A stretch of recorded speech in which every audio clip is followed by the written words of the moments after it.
Beyond Time, bab 757-758. Untuk melihat video selengkapnya, sahabat bisa kunjungi playlist yang telah Sabta Novel sediakan. Yuk mari, kita berimajinasi bersama dan masuk ke alur ceritanya.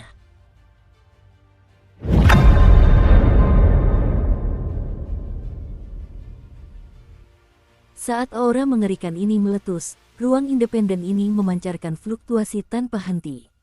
Air danau naik, ruang hampa terdistorsi, dan hujan turun deras. Awan dan kabut muncul di langit ruang ini, berputar cepat dan membentuk pusaran, bergemuruh saat berputar, terhubung dengan kabut di danau, seolah-olah menjembatani celah antara langit dan bumi, membentuk tornado. Tekanan udara menyelimuti sekitarnya dan hujan turun deras ke segala arah. Di bawah tornado dan aura yang menakutkan ini, rune hitam yang melayang di dalam kabut terus bergoyang dan retakan yang tidak dapat diperbaiki muncul di atasnya. Darah hitam pekat merembes keluar darinya. Terdapat pula retakan yang terbentuk pada jimat-jimat yang telah berubah menjadi jalan panjang. Tampaknya, gejolak dari kabut itu memunculkan kekuatan yang luar biasa, melampaui jangkauan kedua jimat tersebut, menyebabkan munculnya tanda-tanda tekanan yang tak tertahankan. Di dalam jimat itu, muncul wajah buram yang menatap tajam ke arah kabut tempat Su King berada. Meskipun bentuk wajah itu tidak dapat dilihat dengan jelas, kesuraman dalam ekspresinya sangat kentara.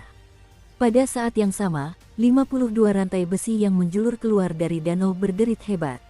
Saat raungan terdengar dari dalam kabut, 7 rantai besi itu langsung putus. Danau itu bergemuruh dan rantai besi yang hancur runtuh sedikit demi sedikit, berubah menjadi abu. Hal yang sama terjadi pada benang-benang itu. Benang-benang itu langsung terkoyak oleh kekuatan dahsyat yang berasal dari kabut. Melihat ini, wajah dalam rune hitam itu menunjukkan sedikit keengganan dan mengeluarkan suara yang aneh. Keunggulan Dao bertanya, ketika air dan iblis dipertukarkan, hantu-hantu dipadamkan, dan kejahatan dihilangkan, apa yang akan dilakukan? Kami berkata, mereka yang tidak mematuhi perintah kami akan dipenggal kepalanya. Dengan suara yang menyerupai ratapan hantu dan lolongan serigala yang bergema ke segala arah, danau itu bergejolak. Sebuah pedang panjang yang terbuat dari air danau muncul dari permukaan, menebas dengan ganas ke arah kabut tempat Su King berdiri. Kecepatannya sangat tinggi, mengaduk tetesan hujan yang tak terhitung jumlahnya, memecah kehampaan, menghancurkan udara, dan membawa serta niat pemusnahan. Pada saat yang sama, rune hitam itu mulai terbakar. Api hijau muncul dan memperkuatnya, ingin mengaktifkannya secara paksa. Jimat-jimat di sepanjang jalan itu juga berjatuhan dan menggulung lebih banyak lagi. Adapun Su King, tubuhnya membungkuk dan gemetar hebat di tengah badai kabut. Dia mengeluarkan raungan yang sama sekali tidak terdengar seperti suara manusia. Rasa sakit yang sangat hebat dan tak terlukiskan menyapu tubuh dan jiwanya seolah dunia sedang runtuh. Rasa sakit itu merobek tubuh dewanya dan memancarkan kabut racun hitam pekat yang lebih banyak lagi. Dalam sekejap mata, 7 rantai lagi di tubuhnya putus. Ke-14 paku yang menekan jiwanya pun ikut terdorong keluar.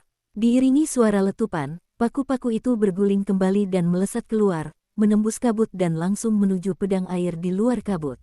Suara benturan terdengar saat 14 paku menembus pedang air, menuju ke rune hitam dan jimat jalan yang panjang.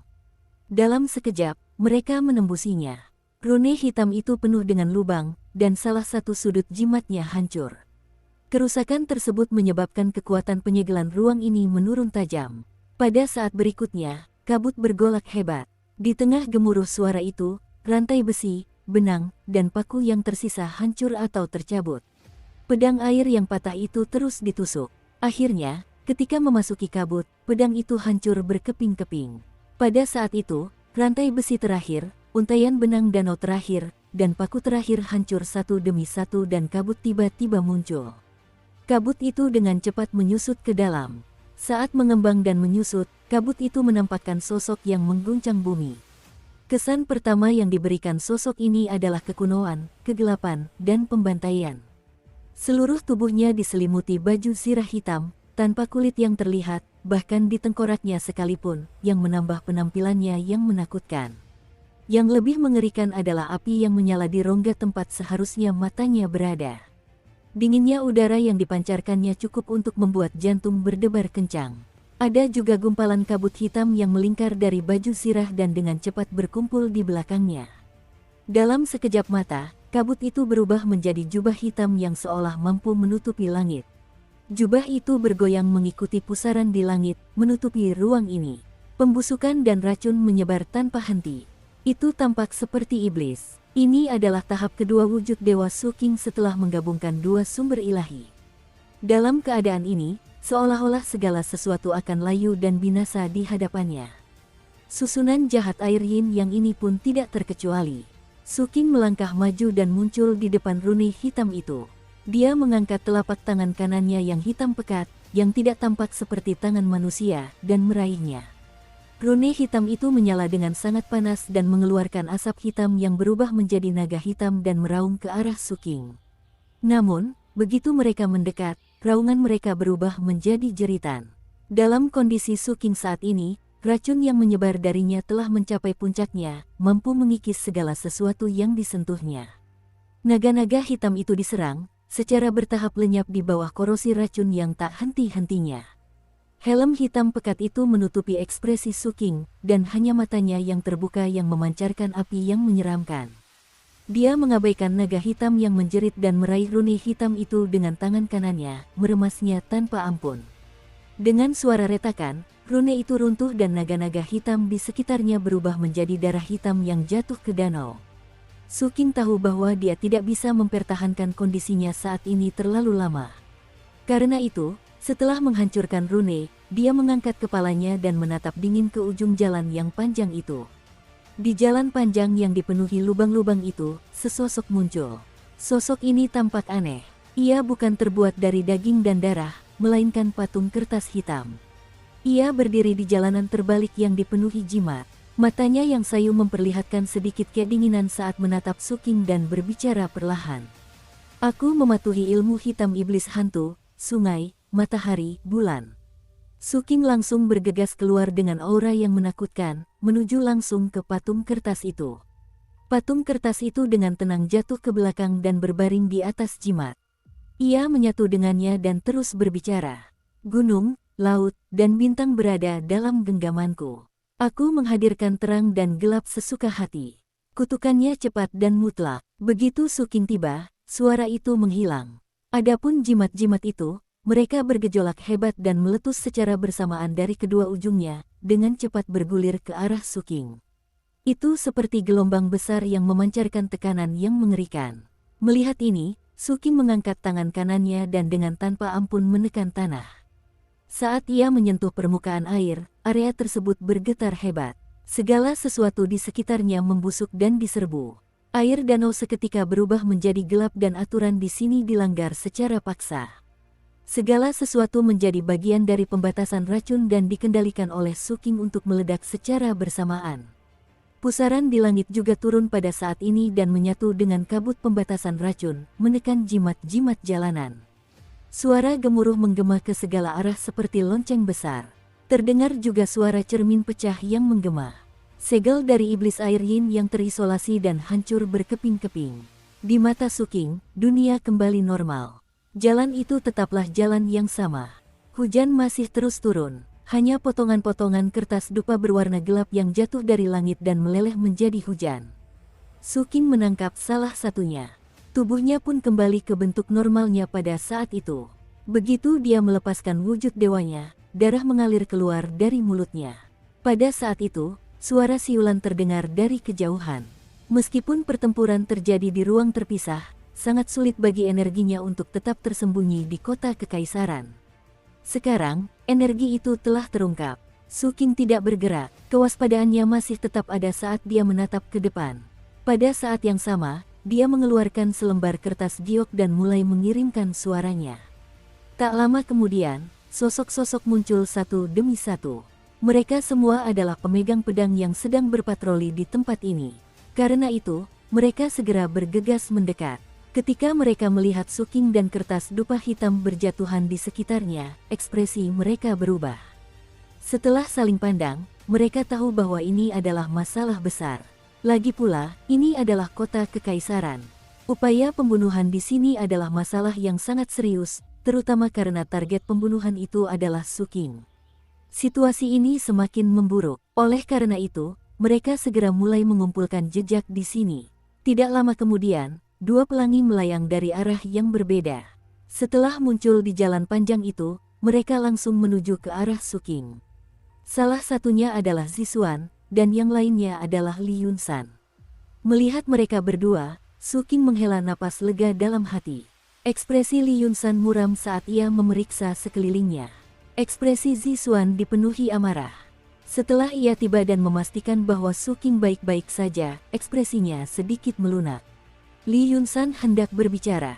Suking menggelengkan kepalanya. Mari kita bicara setelah kita kembali. Li Yunsan mengangguk. Dengan pengawalan mereka, Suking segera pergi dan kembali ke kediaman Ningyan dengan selamat. Saat ia kembali, sang kapten, yang menghilang selama beberapa hari, juga telah kembali. Ekspresinya tampak serius saat ia memandang Suking bersama Zisuan dan Li Yunsan. Ini adalah jebakan yang telah disiapkan sebelumnya. Suking berbicara dengan tenang. Meng Yunbai mengundangku ke Menara Dunia Fana. Dia tahu keberadaanku dan merupakan salah satu tersangka. Di Menara Dunia Fana, putra kekaisaran dari sekte tertinggi Kaisar Bintang memiliki konflik yang tidak jelas denganku. Dia mungkin juga salah satu tersangka. Selain itu, semua orang yang saya temui dalam perjalanan ini, termasuk Huang Kun, adalah tersangka. Namun, semua ini hanya di permukaan. Mungkin ada pihak lain yang tidak tahu apa-apa yang mencoba melakukan pembunuhan tersebut untuk tujuan yang berbeda. Misalnya, Pangeran Ketujuh memiliki motif. Sang pembunuh bayaran adalah patung kertas gelap. Dia tidak memiliki kehidupan dan lebih mirip inkarnasi. Tingkat kultivasinya adalah nihilitas. Selain itu, mantra ini disebut kutukan Dao dan mengandung nuansa iblis hantu. Namun, ini terlalu jelas dan seseorang mungkin sedang menjebak mereka. Selain itu, ada beberapa hal mencurigakan tentang pembunuhan ini. Pertama, bagaimana mereka berani membunuhku di kota kekaisaran? Jika aku mati, itu bukan hal yang baik bagi berbagai pihak di kota kekaisaran. Namun, berbagai pihak jelas menyadarinya terlalu lambat. Kedua, pembunuh bayaran itu tampak kuat, tetapi menurut pemahaman semua pihak, mereka jelas tahu bahwa aku memiliki matahari fajar dan juga mengetahui prestasi pertempuranku. Seharusnya mereka tidak hanya mengirimkan pembunuh bayaran seperti itu. Dukung terus channel YouTube Sabta Novel. Ketiga, selama pertempuran, saya merasa pihak lawan lebih seperti prajurit yang dikorbankan dan ingin saya meledakkan matahari fajar. Namun, sangat sulit untuk memastikan apakah perasaan ini sengaja ditimbulkan oleh pihak lawan untuk mengacaukan pikiran saya. Setelah Suking menceritakan semua detail dan poin mencurigakan tentang upaya pembunuhan ini, dia mengangkat tangan kanannya. Ada selembar kertas dupa berwarna gelap di telapak tangannya. Pada akhirnya, upaya pembunuhan ini memberi saya perasaan bahwa tujuannya bukanlah untuk benar-benar membunuh saya, melainkan untuk menjadikan saya bidak catur dan mengambil langkah yang diinginkan oleh orang di balik layar. Setelah Suking selesai berbicara, semua orang terdiam. Meskipun mereka tidak menyaksikan pembunuhan itu dengan mata kepala sendiri, inti dari pembunuhan itu sudah terlihat dari uraian Suking. Hal ini terutama berlaku untuk beberapa poin mencurigakan yang disebutkan Suking. Bagaimanapun dilihatnya, ada sesuatu yang sangat salah. Faksi macam apa yang mampu melakukan pembunuhan di kota kekaisaran tanpa memicu perhatian berbagai pasukan dan formasi pertahanan di kota kekaisaran? Atau lebih tepatnya, faksi macam apa yang mampu membuat segala sesuatu di kota kekaisaran menjadi sunyi dan tenang? Kapten itu tiba-tiba berbicara. Suking tidak berbicara. Zisuan dan Li Yunsan memandang ke arah istana. Di seluruh kota kekaisaran, Kaisar Manusia adalah salah satu orang yang mampu melakukan ini. Atau mungkin, ada kekuatan yang bahkan membuat Kaisar Manusia waspada. Ada juga Kaisar Pemegang Pedang.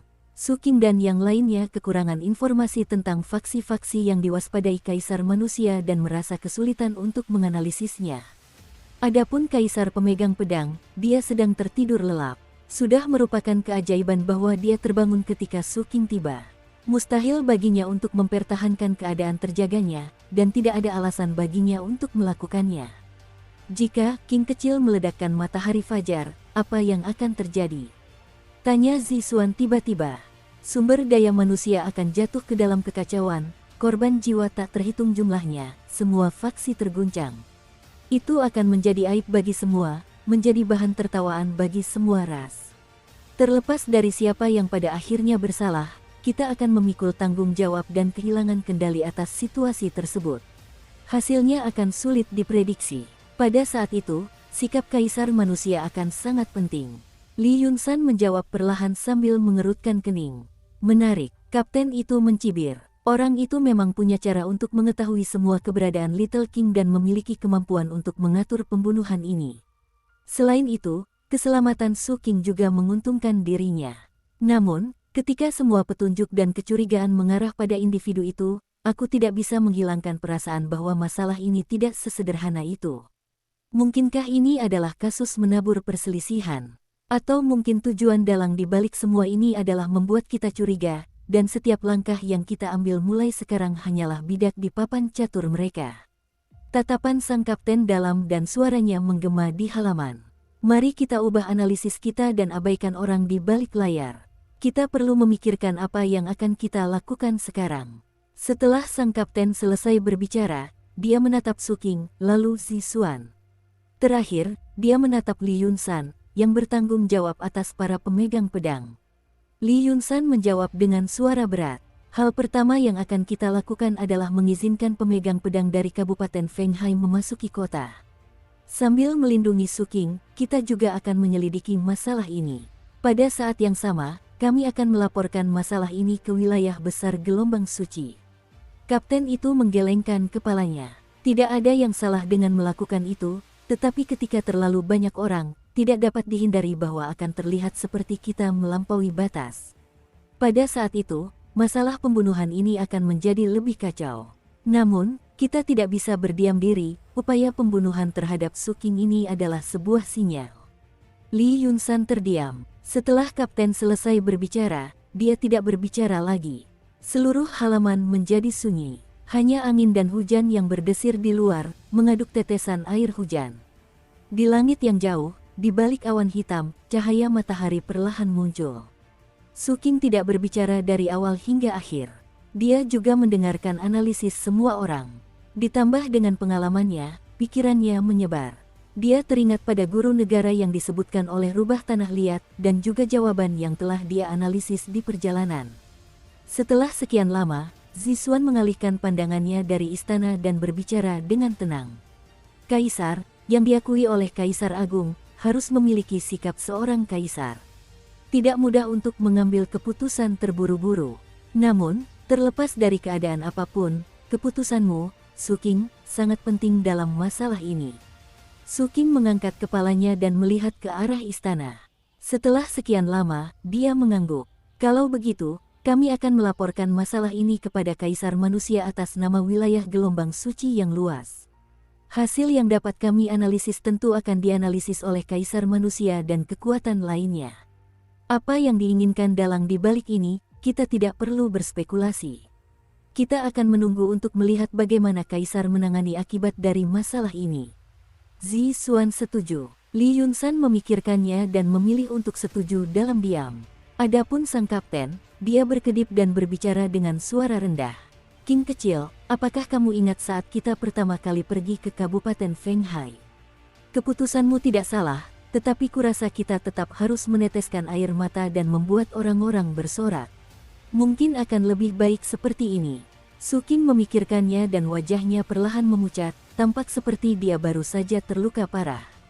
Itu belum cukup, King kecil. Biar ku bantu. Sang kapten sangat ingin bertindak. Li Yunsan merasa sedikit terdiam dan memalingkan kepalanya. Zixuan melirik kapten dengan dingin. Kapten itu menundukkan kepala dan tertawa canggung, hatinya dipenuhi penyesalan. Begitu saja, waktu berlalu dan fajar segera tiba. Adapun mengenai upaya pembunuhan terhadap Su King, berita itu juga menyebar seperti badai. Belum diketahui apakah itu benar atau salah. Saat berita menyebar, berbagai kekuatan di kota kekaisaran terguncang. Bersamaan dengan berita pembunuhan itu, ada juga informasi tentang situasi terkini Su King. Su King telah menahan rasa sakitnya. Setelah diantar kembali ke kediamannya, lukanya kambuh dan dia jatuh pingsan.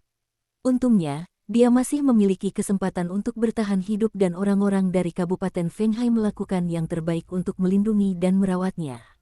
Masalah itu terus menyebar dan menimbulkan kehebohan di segala arah. Meng Yunbai dan Huang Kun segera datang berkunjung. Meskipun mereka tidak melihat Su Qing dan Kapten lah yang menerima mereka, kegugupan dan upaya mereka untuk membersihkan nama baik mereka menunjukkan keterkejutan mereka atas masalah ini. Putra Kaisar dari Sekte Tertinggi Kaisar Bintang juga mengatur agar pil obat dikirimkan sebagai ungkapan niat baiknya. Mereka yang pernah hadir di surga kolam keabadian dan bahkan menara dunia fana datang berkunjung. Tuan Tua Ketujuh dan yang lainnya di wilayah besar gelombang suci juga mengetahui hal ini melalui berita dari Li Yunsan. Seluruh wilayah besar gelombang suci segera memobilisasi pasukan mereka. Di separuh wilayah roh hitam, sejumlah besar ritual dimulai, menyebabkan dunia bergemuruh. Yang lebih mencengangkan lagi adalah, ke arah persembahan bulan, aura pewaris itu melesat ke langit dan kekuatan akumulasi jiwa menyelimuti sekitarnya. Putri Mingmei dan aula pemberontak bulan tempat Nenek Lima berada bergejolak dengan fluktuasi akumulasi jiwa. Ada juga energi pedang dari Old Nin yang muncul secara mengejutkan. Aura mereka meledak dari persembahan bulan. Setelah energi-energi ini berkumpul, mereka mengguncang sekitarnya. Ini adalah cara mereka menggunakan metode mereka sendiri untuk mengekspresikan kemarahan mereka tentang masalah ini. Pada saat yang sama, di kota Kekaisaran, token giok yang diserahkan oleh semua orang dari Kabupaten Fenghai atas nama Su Qing telah dilaporkan dan dikirim ke Kaisar Manusia. Token giok itu menjelaskan kejadian tersebut dan dilampirkan dengan selembar kertas jos hitam itu. Adapun para pemegang pedang yang ditempatkan di sini, mereka tidak dipanggil ke kediaman. Mereka masih berada di luar. Su Qing dan yang lainnya tidak melakukan apapun dan hanya melaporkan masalah ini. Terlepas dari siapa orang di balik layar dan apa tujuan mereka, pilihan Kabupaten Fenghai tetap tidak berubah. Kaisar Manusia adalah yang paling mencurigakan, jadi mereka akan melaporkannya kepada Kaisar Manusia. Sikap pihak lain tidak hanya diamati oleh Su Qing dan yang lainnya, semua pihak di ibu kota mengawasi. 2 jam setelah token giok dikirim ke istana, sebuah suara berwibawa terdengar di seluruh kota Kekaisaran. Istana pemegang pedang mistik atas, Istana Hukum, dan Istana Komando Khusus akan melakukan penyelidikan bersama. Hasilnya harus diperoleh dalam waktu 1 bulan. Ini adalah dekrit Kaisar Manusia. Saat menyebar, cahaya memancar dari Istana Pemegang Pedang, Istana Hukum, dan Istana Komando Khusus. Mereka membentuk sosok-sosok tinggi ilusi yang memancarkan aura menakutkan dan membungkuk ke arah istana. Sesuai perintahmu. Setelah itu, sebuah pil suci dari istana dikirim ke kediaman Ningyan. Pil itu sangat indah dan tembus pandang, dipenuhi dengan aroma yang aneh. Bahkan, botol pil yang berisi pil ini juga luar biasa. Botol itu terbuat dari tulang. Pil abadi peremajaan surga. Begitu melihat pil ini, Ningyan berseru. Pil ini pun jumlahnya tidak banyak di istana. Konon, beberapa bahan utamanya sudah punah di Wanggu. Hanya tanah suci yang memilikinya. Khasiat obat dari pil ini bisa dibilang menakjubkan dalam hal penyembuhan. Bahkan efektif melawan luka-luka Raja Langit. Yang satu ini sangat berharga. Mata sang kapten juga membelalak dan ia secara naluriah menjilat bibirnya. Su Qing mengangkat tangannya dan membawanya ke depan. Setelah mempertimbangkannya dengan cermat, hatinya pun ikut bergejolak. Dengan pemahamannya tentang dao pengobatan, pil obat ini sangat luar biasa. Terlebih lagi, metode pemurniannya adalah sesuatu yang belum pernah dia dengar sebelumnya. Hal yang paling mencengangkan adalah begitu pil obat ini dikeluarkan, zat-zat anomali tipis di sekitarnya justru ditekan. Faktanya, sumber-sumber ilahi di dalam tubuh Su Qing juga beredar lebih cepat. Ini mengandung beberapa unsur misterius. Su Qing termenung dalam-dalam. Di bawah tatapan penuh harap sang kapten, ia menyimpan pil itu. Sang kapten berkedip dan mulai memikirkan cara untuk mengelabui Su Qing agar memberikan pil itu, namun, ia merasa itu sangat sulit. Ia menghela napas dan berpikir dalam hati bahwa Su Qing kecil kini telah belajar menjadi pintar dan tidak mudah ditipu. Pada periode waktu berikutnya, dekrit Kaisar Manusia mulai berlaku. Istana Pemegang Pedang, Istana Hukum, dan Istana Komando Khusus sangat memperhatikan penyelidikan pembunuhan tersebut. Mereka bahkan pergi ke Sekte Kegelapan Iblis Hantu. Suasana di kota Kekaisaran tegang, dan semua penjahat kecil gemetar ketakutan. Tentu saja ada petunjuk dalam penyelidikan semacam itu. Namun, Su Qing tidak memperhatikannya. Setengah bulan kemudian, cederanya sembuh dan penampilan publik pertamanya adalah bersama Zixuan. Adapun Zixuan, setelah Su Qing mengalami percobaan pembunuhan, dia tidak lagi keluar untuk menyelidiki Lentera Hijau. Sebaliknya, dia tetap berada di sisi Su Qing. Bahkan sekarang setelah lukanya sembuh, dia masih tetap di sisinya. Oleh karena itu, pada hari-hari berikutnya, setiap kali Su Qing keluar, dia akan bersama Zixuan. Mereka berdua berjalan menyusuri seluruh kota kekaisaran. Setiap kali mereka pergi ke tempat tertentu, Zixuan akan berhenti dan merasakan arah lentera tersebut. Terdapat total 9 lokasi dengan fluktuasi lentera tersebut. 3 di antaranya berada di istana, 2 di bawah tanah, dan 4 di planet penguasa kuno. Mengenai lokasi pastinya, saya membutuhkan beberapa informasi tambahan untuk melakukan penyelidikan secara akurat. Su Qing, di antara barang-barang tambahan ini, aku bisa memurnikan alat-alat itu sendiri, tetapi aku masih membutuhkan pil darah khusus yang diolah dengan darahku untuk mengaktifkannya. Zixuan menatap Su Qing. Su Qing mengangguk. Aku akan membantumu menyempurnakannya. Begitu saja, setelah proses pendeteksian berakhir, keduanya membeli banyak bahan dari kota kekaisaran dan kembali ke kediaman Ningyan. Yang satu mengolah peralatan dan yang lainnya memurnikan pil. Karena pemurnian pil darah itu istimewa, prosesnya tidak bisa dilakukan dalam semalam. Diperlukan tungku pil sebagai medianya. Pada saat yang sama, juga perlu ditingkatkan melalui kultivasi sesuai dengan tingkat kondensasi pil darah dan ditambahkan ke ramuan obat lainnya dari waktu ke waktu. Su Qing sangat khawatir tentang hal ini. Waktu berlalu dan segera, setengah bulan lagi berlalu. Ketika dia hanya beberapa hari lagi dari penyempurnaan akhir pil darah ini, sebuah dekrit dari istana tiba di kediaman Ningyan. Isi dekrit ini memengaruhi semua pihak karena Kaisar Manusia akhirnya memanggilnya. Memanggil Su Qing dari wilayah gelombang suci yang luas. Memanggil putra ke-12, Guyue Ningyan.